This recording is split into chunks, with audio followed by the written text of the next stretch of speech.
नमस्कार, मैं हूं आपके साथ अंजना शर्मा और आप देख रहे हैं वर्तमान युग। तो आइए शुरुआत करते हैं आज की खास खबर से।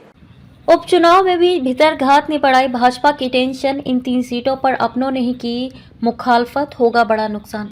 लोकसभा चुनाव में हुए भीतरघात से मात खाए भाजपा को 9 विधानसभा सीटों पर हुए उपचुनाव में भी ऐसी स्थिति का सामना करना पड़ा है। मतदान के बाद भीतरघात को लेकर मिले इनपुट ने भाजपा के शीर्ष नेताओं की चिंता बढ़ा दी है।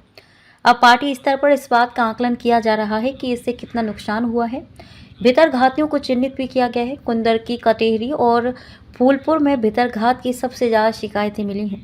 हालांकि भाजपा को बेहतर परिणाम की उम्मीद है। दरअसल सभी सीटों पर टिकट को लेकर कई पूर्व सांसदों, विधायकों व पुराने कार्यकर्ताओं ने दावा किया था, लेकिन पार्टी ने टिकट देने में जल्दबाजी न करते हुए सीटवार जातिगत समीकरणों को ध्यान में रखकर प्रत्याशियों की घोषणा की थी। लिहाजा कई सीटों पर टिकट से वंचित लोगों की ओर से भीतरघात किए जाने की बात सामने आई है। मझवा, कटेहरी, कुंदरकी और सीसामऊ सीट पर तो प्रत्याशी घोषित होने के बाद से ही इसकी शिकायतें मिल रही थी। इसे थामने के लिए पार्टी के नेताओं ने भरसक प्रयास भी किए, फिर भी कई सीटों पर अपनों की मुखालफत सामने आई है। सूत्रों का कहना है कि सबसे अधिक शिकायतें कटेहरी और कुंदरकी सीट पर सामने आई हैं। मझवा में पार्टी के अलावा भाजपा के सहयोगी दल के कार्यकर्ताओं की ओर से भी खेल बिगाड़ने की कोशिश के इनपुट मिले हैं। हालांकि सहयोगी दलों के बड़े नेता लगातार इन सीटों पर प्रचार कर एनडीए प्रत्याशियों को जिताने की अपील करते रहे। इसके बावजूद स्थानीय स्तर पर कार्यकर्ताओं ने भीतरघात किया।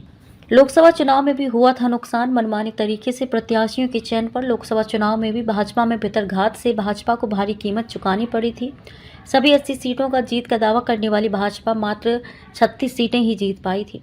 चुनाव परिणाम को लेकर भाजपा के शीर्ष नेतृत्व में आपसी कलह भी सामने आई थी। सरकार और संगठन के बीच हार को लेकर रार भी हुई थी।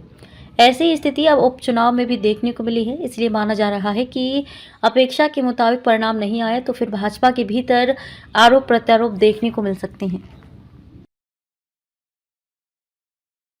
खबरों में अब तक के लिए बस इतना ही। फिर होगी आपसे मुलाकात कुछ ऐसी ही खास खबरों के साथ। तब तक के लिए नमस्कार और देखते रहिए वर्तमान युग।